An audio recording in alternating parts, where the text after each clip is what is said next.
یہ کہانی ایک ایسے انسان کی ہے جو سکون کی تلاش میں تھا، مگر اسے حقیقت تب ملی جب اسے سمجھ آیا کہ وہ خود بہنا بھول گیا تھا۔ ایک خوبصورت مگر مصروف شہر میں بلال نام کا ایک نوجوان رہتا تھا۔ وہ زندگی میں سکون چاہتا تھا، وہ چاہتا تھا کہ اس کے دل میں ٹھہراؤ ہو جیسے ایک پرسکون دریا ہوتا ہے، مگر اس کی زندگی اس کے برعکس تھی۔ وہ ہمیشہ بے چین رہتا، اس کے خیالات ایک دوسرے سے ٹکراتے رہتے اور اس کا دل کبھی آرام نہیں پاتا تھا۔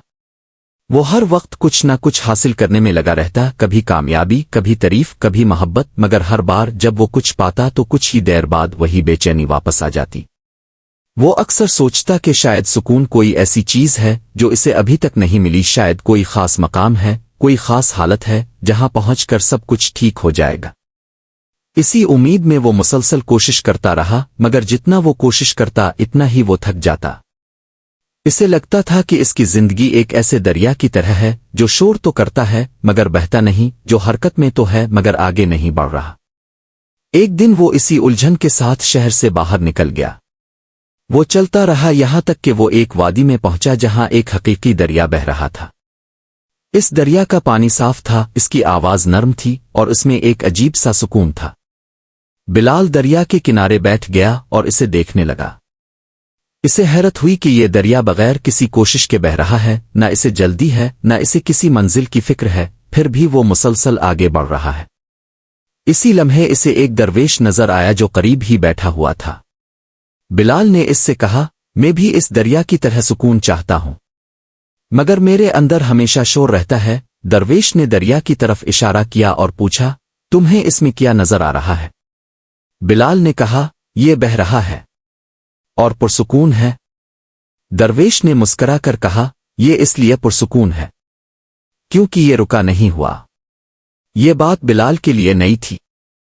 اس نے ہمیشہ سوچا تھا کہ سکون رکنے میں ہے، ٹھہر جانے میں ہے، مگر یہاں دریا بہتے ہوئے بھی پرسکون تھا۔ تو کیا میں بھی بہنا شروع کر دوں؟ اس نے پوچھا۔ درویش نے کہا، تم پہلے ہی بہہ رہے ہو، مگر تم خود کو روک رہے ہو۔ بلال چونک گیا، میں خود کو روک رہا ہوں؟ کیسے؟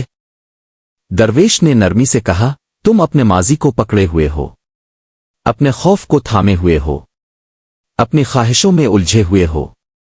تم بہنا چاہتے ہو مگر چھوڑنا نہیں چاہتے۔ یہ سن کر بلال خاموش ہو گیا۔ اس نے پہلی بار اپنے اندر جھانکنے کی کوشش کی۔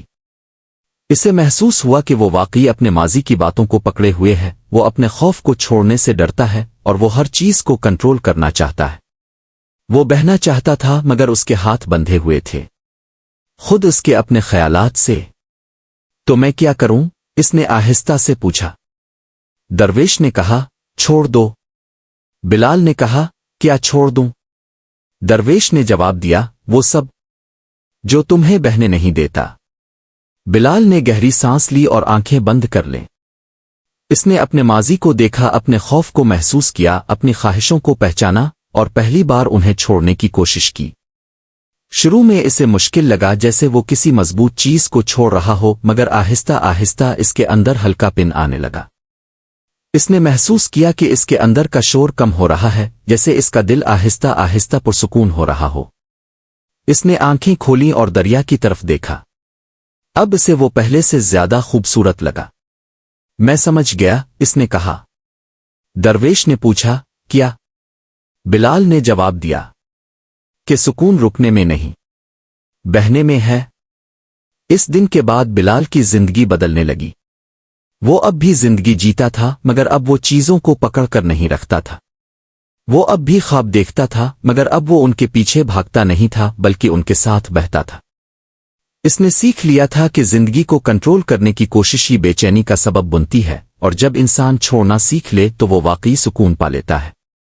کچھ مہینوں بعد لوگ اسے دیکھ کر حیران ہو گئے، کیونکہ وہ پہلے جیسا بے چین انسان نہیں رہا تھا، بلکہ اس کے چہرے پر ایک نرم سا سکون تھا۔